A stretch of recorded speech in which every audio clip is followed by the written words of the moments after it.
What in the hell does he have now? How do I say this? I'm not going to mention his name, but some guy has watched a lot of my videos, and he saw my videos and all the crap that I was going through, and he's like, here man, you can have my Patriot. At first I thought it was a joke, but here's the Patriot in my garage. It's I just rinsed it down. It has 67 hours on it.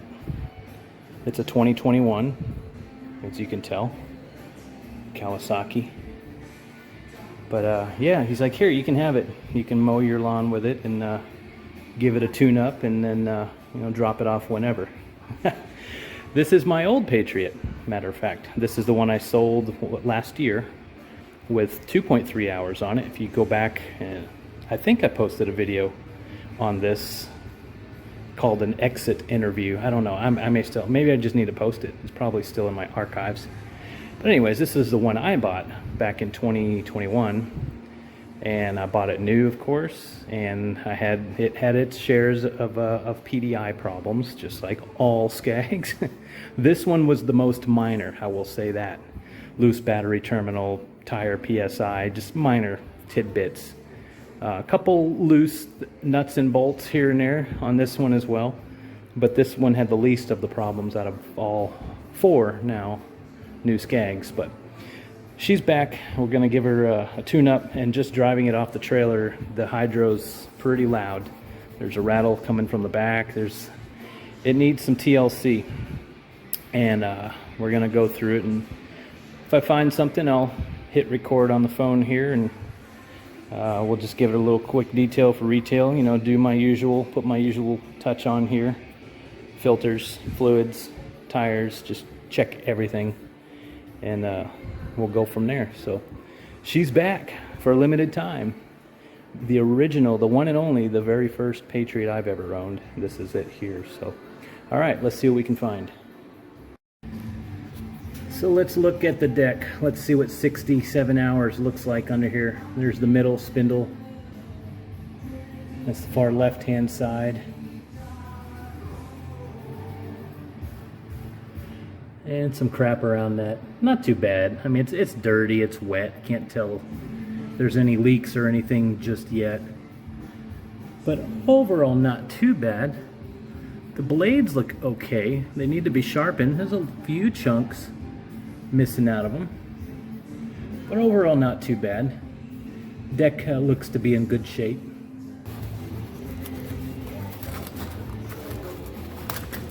Got some fishing line here.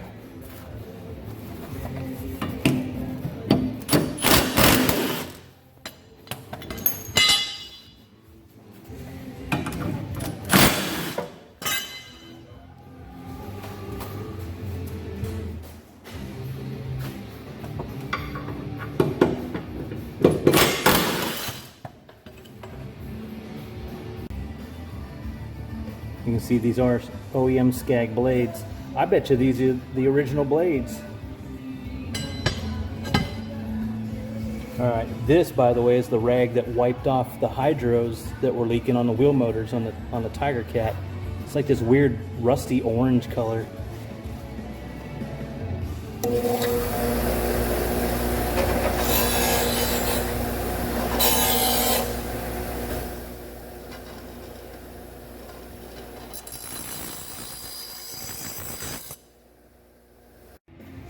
All right, this should go without saying, but before you balance your blades, make sure you take a wire brush or nylon brush and scrape off the dirt. Make sure you get clumps of dirt, because that'll definitely throw off your balance. Well, as you can see, a little bit of cleaning here and there. Pretty damn filthy, but we're getting there, making progress.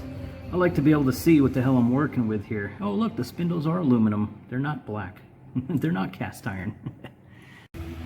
All right, so front caster, as you can see, flat, and a lot of grease is coming out here. So either they were over greased or not greased. If it would focus, but when you spin this, it's binding up. So I'm going to pull this off. Check this out. and adjust the torque on this, pump it up with air. I think somebody over greased the Zerks because it's blowing grease out both sides, and this is doesn't look like stock grease, and that's not the grease I put in there. I use XHP, which is blue. Okay, just got the tire squared away, pulled most of the grease out. It was way overpacked. Pulled the little bushings in here and cleaned that all up, got it up to 25 psi. Now we're on to this. There's not a Zerk on the back, but somebody may have put one on there and overfilled this, because look, this should just spin freely. I mean, that's, oh, there we go. Gotta work it. It's not like it's 20 degrees in here, it's 80.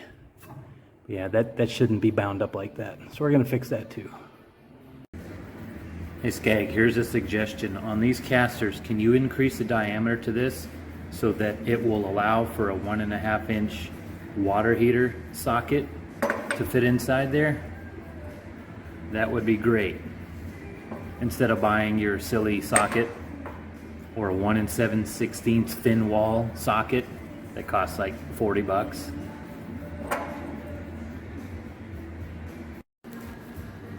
Alright, the casters, wheel bearings are good to go. Everything's cleaned out, new grease in there. What I did is I stole the Zerk off of this nice little angled Zerk, and come around here, pull this nut out, stick this Zerk in there, and then we'll fill up this with new grease, push most of the old grease out, put the new grease in, pull off the excess, put the cap on, and we're done.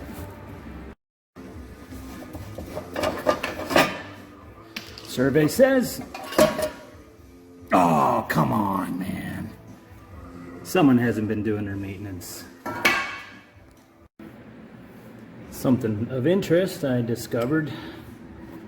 This is your bolt that goes in and out, which will push this arm and raise or lower the deck. There's one on each corner of the deck, total of 4. Well, you can raise and lower this or push this in and out all you want.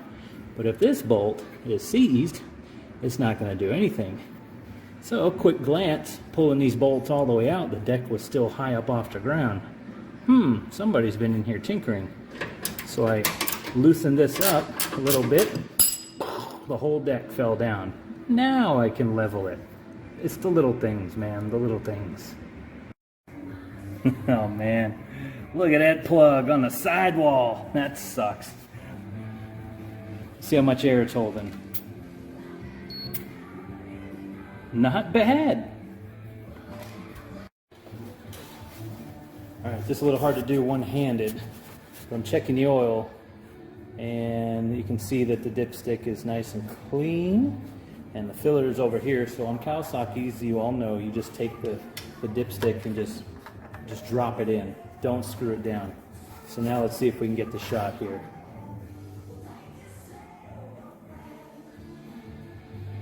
Over full. Let's check it again. Camera's going to go in and out of focus here, but we'll just drop it in. See if we can get it to focus and get the reflection. Probably not going to see that very well, but yeah, it is way over the line, and this engine is ice cold, and it doesn't smoke. Imagine that. It's funny, the old lady's tire light's been on for a week, but my friend says, yeah, I got the Patriot. Oh, bring it over, man, let me go through it. The old lady's car can wait. So I'm going to take this off, and the only reason why I want to take this off is I want to see what's going on in here. And always be extremely careful when you remove these, because you can actually introduce dirt into the system. And I want to remove this so I can look at this inspection plate and see what's under this cover. I want to make sure that the heads are clean as well. So let's see what's inside. So here we go. Really hard to do one-handed, guys. So when this is all I do is I rock it just a little left and right, left and right, left and right, and just pull her straight out.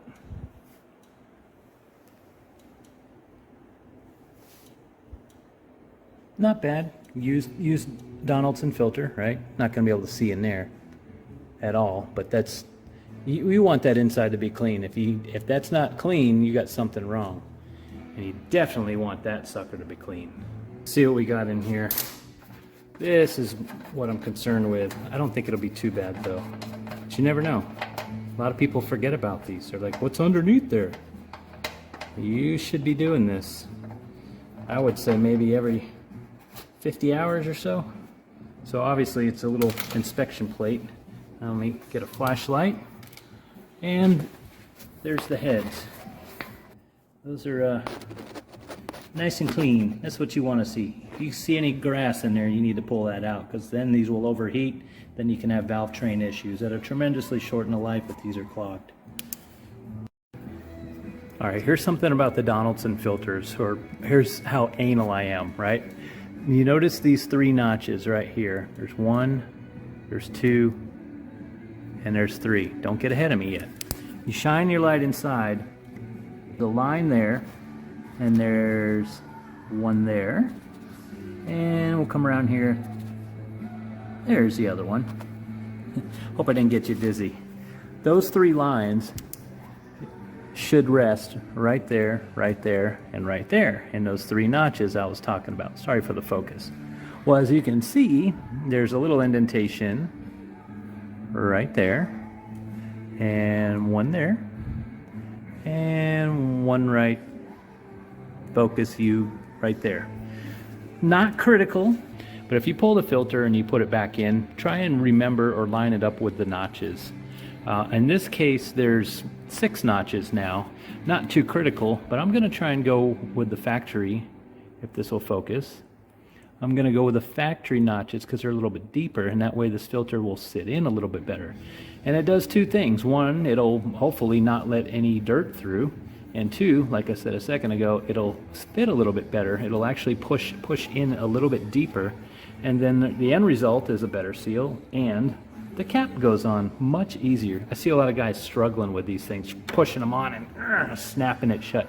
It shouldn't do that at all. If this filter's seated in there, well, I mean, we're talking like 1/16 of an inch, 1/4 of an inch, but sometimes when these filters are new, that little bit makes a difference. It's hard to see in the camera, but man, what a difference. But hey, that's how I roll. All right, so putting the cap on. One problem with the Kawasaki FX engine is there's not enough clearance for this thing. Is if you notice, I'm just going to put this on loosely for a second. It says top.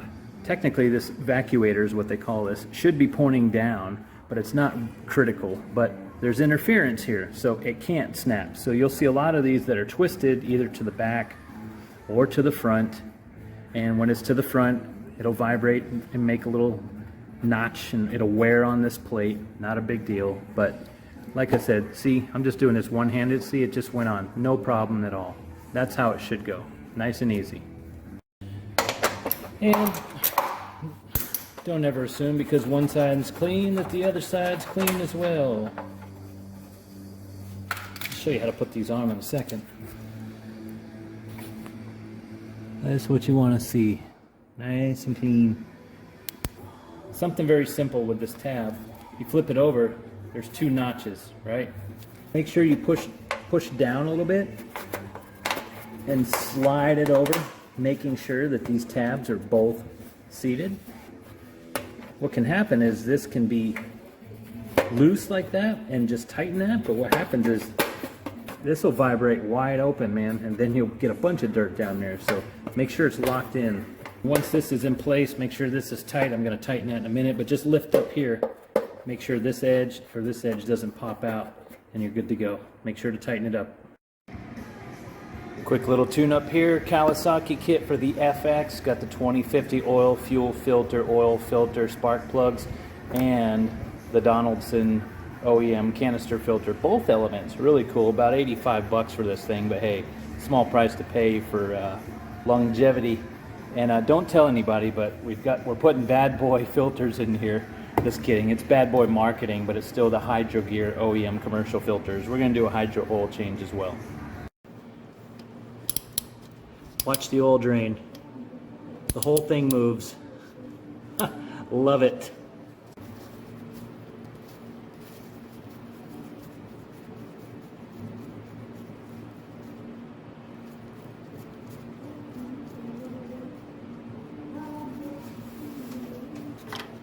This oil ain't bad looking, but it's overfilled and I have no idea what oil that is, so it's gotta go. All right, it's hydro time. This is all I could find for oil, 2050 synthetic blend, that's okay. This is bad boy stuff, yeah, right? Start laughing. But if you look inside, it's Hydro Gear approved. It's the same filters, good oil, synthetic blend, like I said. And all you do is take one of these, then this particular Scag Patriot is a 21 model, so there's no reservoirs. So what you do, first things first, go to the top of the drain, make sure you can pull that plug, because if you pull these filters and drain out all the oil in hydro and you can't open the fill plug, you're kind of screwed. But anyways, check that first, make sure you can open the fill plug, then drain the filter, and then this, I just have this little attachment, so you screw that in there and then just stick the opposite end into the fill port and just pump, pump, pump, pump, pump until you get to the bottom, and then cap it, wipe it, and then the purge process begins. I'm sure you know the purge process, but in case you don't, what you do, throw the switch on the bypass valve, and I'll show you this in a second. Throw the switch in the bypass mode, start it up, put it about half throttle, and just cycle the arms forwards and backwards about 5 to 6 times, just nice and smooth, and then shut it off. Put the bypass into drive mode and repeat the process, but make sure that your rear wheels are jacked up so there's no load on them. That's what I've read in a few places and kind of makes sense. And then you want to go and recheck the oil again to make sure that it's still topped off. You're probably going to have to add a little bit. Once you bring the oil level back up to the bottom of the fill plug, the oil level there, cap it, and repeat the process. If it's a little jerky or if it's making a little noise or if it just doesn't feel right, you might want to repeat the process as far as the purge goes. So other than that, hydros isn't too bad, but I'm curious to see what's on this left one. This left one is making a little bit more noise than I would like, and I really like having reservoirs just so you can see the color on the fluid in there. Sometimes, you know, you take a glance at the fluid and one's darker than the other and you're like, okay, you might have a problem. So with the sealed one, you just got to go by ear and feel. You really got to know your machine. So all right, let's go. Okay, we're underneath the unit. We're looking at the right transaxle. This is a Hydro Gear ZT3100 on a 2021 Patriot. Now, there is no external reservoir. They're all internals. Well, not all of them. Depends on how Scag orders them. They make both. This particular model and some of the other 2021s, like the Liberty Z, etc., some of them do not have an external reservoir. So if you want to do a hydro change, there's 2 ways to do this. If you read the manual, they will tell you they call this a top port. Now you can mount this different ways. So this would be a top port if it's mounted vertically with the shaft pointed down. But since we're pointing that way, there's another port on the top. So here in a nutshell, this is what you do. There's 2 ways to do it. Remove this. You can fill in the side of here, but remove this so that it can breathe and fill on the top. Now you can unbolt the nut on the top and fill in the top until it starts to come out here, and then cap this, and then do your purge process. But what you can also do is you can fill it through here as well until you can't fill it anymore. Hydro Gear makes a kit with an adapter that'll go in here, and you can pump it in here, and then it'll backflow on you to let you know it's full. So you can't necessarily overfill these using the side port, but you can do either way. If you read the service manual tells you to pull this and fill from the top. But if you use the Hydro Gear kit, you can pull this and you can fill from here as well. So they're both gonna go to the same place. The top, I'll show you that in just a second. The top, there's a nut, a fill plug, and there's also a breather. Don't turn the breather, don't touch the breather. You break that breather, you're screwed. So, you know, you can fill from the top. If it's easier to fill from the top, fill from the top. If it's easier, you got the Hydro Gear kit, which comes with 2 filters, a pump, and 5 quarts of oil. Then you can just fill from the side here, and it makes it easier. So here's the top fill plug and the breather. Okay, zooming in here, you can see right there, that's the breather, and right back there, they have this nice cutout of the frame. That's so you can get your socket and your wrench down there. That's the fill plug. So fill the oil from there, of course remove the side, they call it a top plug, but there's technically 2 top plugs, or a side plug and a top plug. So remove the side plug and then fill from here, or you can just use the kit and fill it from the side plug, and then you don't touch, definitely don't touch that. If you're filling it from the side, don't even touch that. So there's options, and that's according to Hydro Gear, who I just got off the phone with. And in the service manual, like I said, it says 2 different ways to fill it. Or actually, it's 1 different way to fill it, and I was like, oh, wait a minute. So I wanted to confirm that, you know, all the oil's going into the same area. It's like, do you need to fill it from the top and remove the side plug as a breather if there's already a breather? So I had to clear that confusion up. So now we know.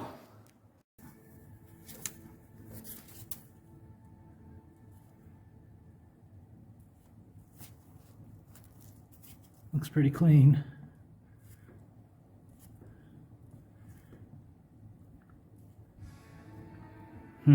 That's a shame.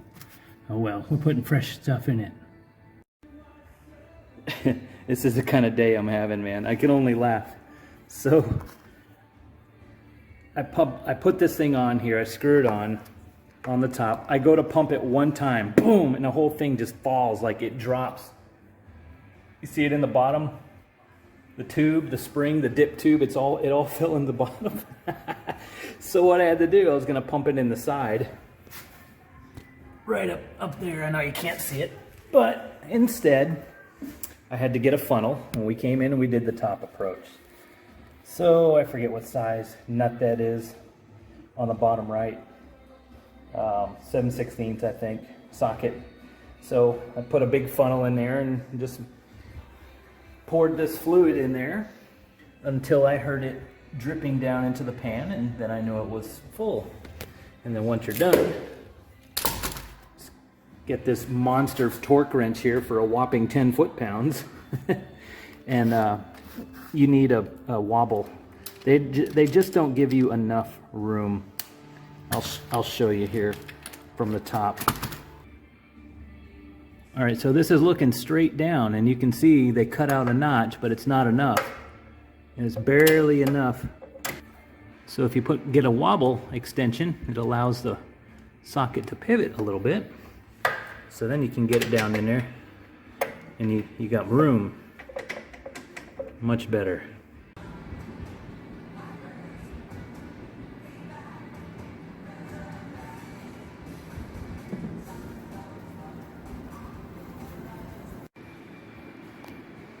All right, wrapping it up here.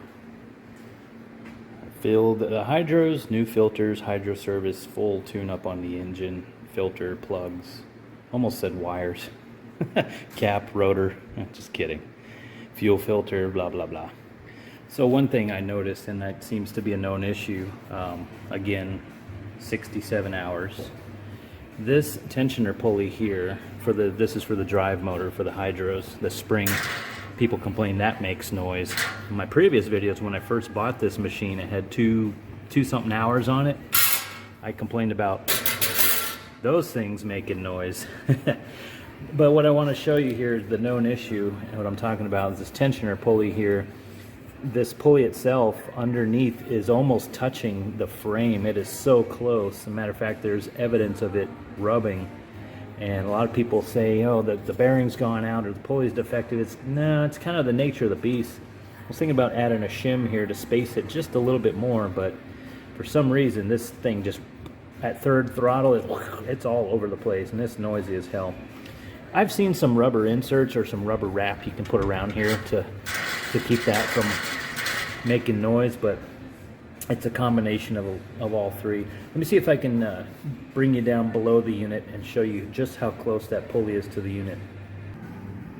Okay, yes, we're upside down here. The pulley I was talking about is the one on the right. And see how close that sucker is? And you can see where it's been rubbing, the marks there. The one on the left has got plenty of room, but the one on the right, it's really, really close. And yes, I do have a plug out on the hydros on both sides, as you can see. And I'm about to put a little more fluid in on the top, just to top them off. I already filled them up, put new filters, did a complete hydro service. and ran it, checked it overnight, let it sit, checked for leaks, and now that there's fluid in the filter, the level has dropped a little bit, so need to fill them up, top them off, and then do the purge process again. But man, what a difference night and day. I don't know what it is, fresh oil or what, that oil that came out didn't look bad, but this synthetic blend for hydrostatic transmissions for hydro gear, it's that bad boy stuff I showed you earlier.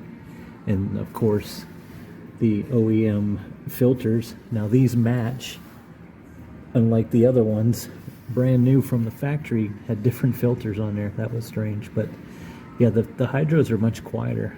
I don't know if it's a fluid thing or maybe it wasn't purged quite well before or what, but so here we are, just going through it, taking my time and just making sure everything's right. Overall, I will say that having driven almost every Scag product out there, with the exception of the Turf Tiger and the Stander, I think my favorite platform is actually the Liberty Z, and I'll tell you why. Sorry, I had to turn down the rush in the background. Basically, I think it's very light. It's practical. Now, if you're a commercial guy, you're going to be like, you're an idiot. You don't mow commercially with a Liberty Z. Well, you could. Maintenance is key on any machine. And the Liberty Z for residential purposes, I think is probably the best. Can you modify it to make it better? Absolutely. But then you start changing things and you come up with a weird combination of a Patriot and a Freedom Z, and it just, neither one of them really fits. I would love to see a Liberty Z, maybe like a Plus or Liberty Z, or just come out with a new line. Keep the Liberty Z chassis and platform, but add a suspension seat, bare minimum that, but make it so that you can have the option to upgrade to the dial seat. Also, let's beef up those rear end, those transaxles. Let's put not a 3100 in there. Let's do a 3400. Matter of fact, just give us the option. If we had the option to custom build a Scag, I think my dream mower would be Liberty Z platform, probably a 52-inch deck, dial seat, FX engine. 691's plenty. It's good enough. Power to weight ratio is fine, but we could beef it up. For my preference is an FX 751.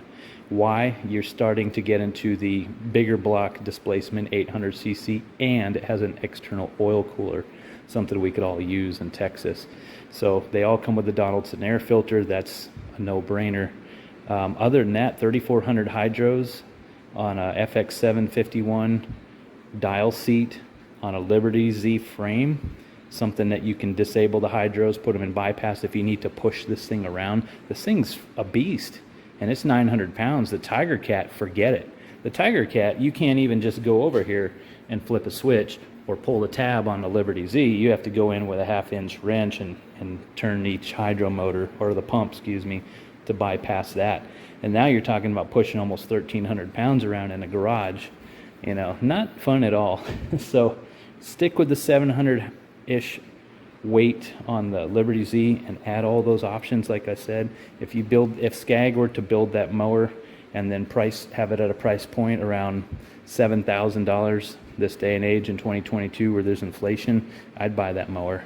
And the closest thing that's out right now to that is the Bobcat ZT3500, which if you've been following Bobcat, you know that they bought out the company Bob-Cat, the green mowers. And don't hold me to it, but I think that ZT3500 is basically a Bobcat CRZ Pro RS or something. It's the same freaking mower. Matter of fact, the green ones, the old Bobcat company, had a much longer warranty, 4 or 5 years if I'm not mistaken. I think it's only a 1 or 2 year on the Bobcat. So many specs, so many mowers, it's hard for me to remember this stuff, but yeah, unfortunately, but it is what it is. I think that would be the perfect residential mower. For commercial guys cutting whatever, they call the Freedom Z commercial because it's got this ROPS bar, and nah, not really. Patriot commercial, whatever. It's 3100 hydros, entry level commercial. Okay, sure, but I don't know. Just depends on what you're doing with it. But overall, this was fun for a minute, and then I drove it again, and like, yeah, I remember this. And The Tiger Cat's just a beefier version of this. You know, Tiger Cat's a whole different step up into what I call true commercial or heavy duty. This is like, you know, fancy bells and whistles, upgrades here and there for the homeowner. But, you know, is it a good machine? Absolutely. You know, it's rugged, it's built. Anything with an FX Kawasaki, as long as you don't overheat it and keep oil in it, it should last a long time. And always keep the air filter clean as well. Those Donaldsons are some of the best. Okie doke, guys, I'm done yapping, man. I just like to tinker around and play with this stuff and just make things right. This is going to go back to the owner, and thanks for letting me mow with it and give it a tune-up and make sure it was right. You know, he's a busy guy, and last thing he needs to worry about is a machine that's going to fail him. So he gave it to me to go over everything and go from there. So, all right, guys, we'll see you next time. Who knows what I'm going to be working on next. Have a good one.